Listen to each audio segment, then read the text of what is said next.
Hello, this is Robert Davies with the Utah Climate Center. In this episode of Utah Climate Notes, we're continuing our look at climate change projections, specifically projections of regional interest to us here in North America and the American West. So, we've had a look at the global temperature projections through the end of this century, and we've found an enormous spread. The reason for this spread is uncertainty in how we humans will choose to move forward, low carbon or high carbon. And from the standpoint of risk, it's pretty clear there's a sweeping difference between the two.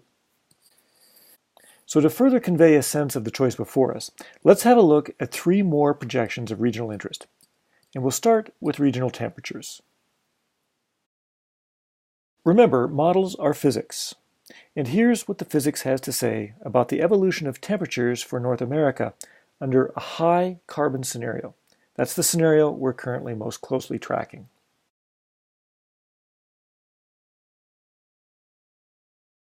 Now again, these are projections for temperature change. The Arctic isn't getting warmer than Arizona, but it is warming faster.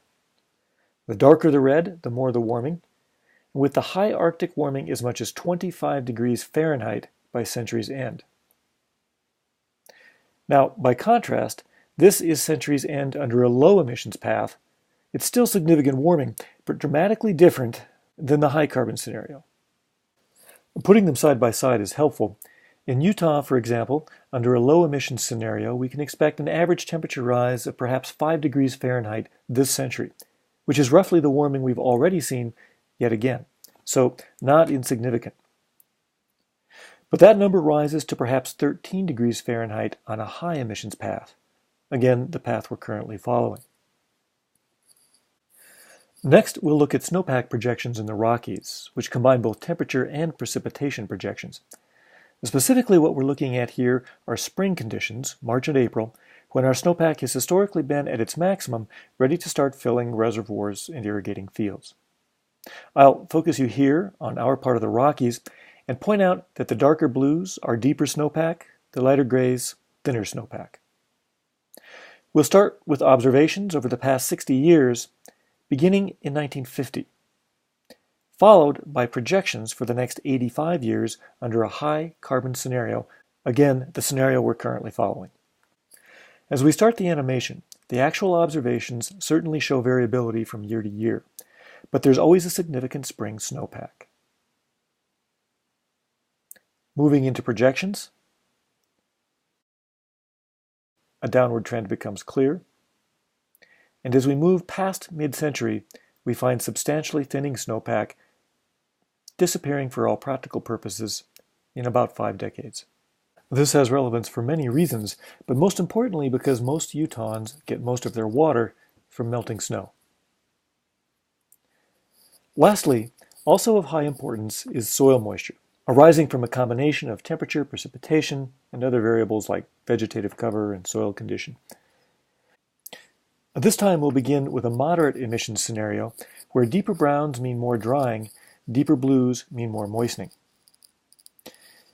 In this case, we see significant drying across most of the United States and Central America through mid-century, stabilizing afterwards as carbon emissions presumably come down. Under a high emissions scenario, again the scenario we're currently following, here again, steady drying from the US and Central America through mid-century, which then greatly intensifies for the second half of the century as temperatures continue to rise. The agricultural scientists, ecologists, and economists who assess these results categorize the moderate emissions scenario as serious and the high emissions scenario as catastrophic. And so again, two dramatically different levels of risk, and again, largely dependent on the choices we as a society are making. So, projections of rising temperatures, declining snowpack, intensification of the water cycle, drying soil, and all the rest. Now, this brings us to the point of interpreting this science from the standpoint of risk. So I've already stated that science has assessed the risk to humans as extreme. And here are quotes from two prominent climate change scientists that underscore this point. Lonnie Thompson, a distinguished glaciologist,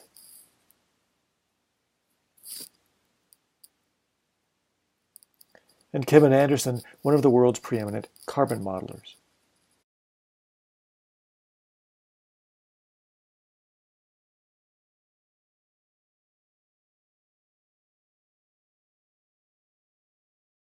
Now their words, clear and present danger, incompatible with an organized global community, beyond adaptation, devastating, not stable, may seem extreme or even shrill. I'll simply state that these sentiments are common within the climate change science community. So the state of the scientific story at this point, then, is this.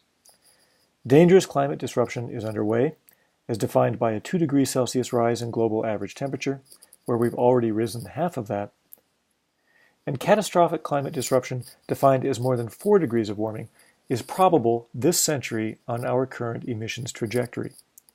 Sobering stuff, and it raises the critical question of mitigating this risk, which we'll examine in the next episode. Utah Climate Notes is a collaboration between the Utah Climate Center and Cooperative Extension, making essential climate science real for the people of Utah.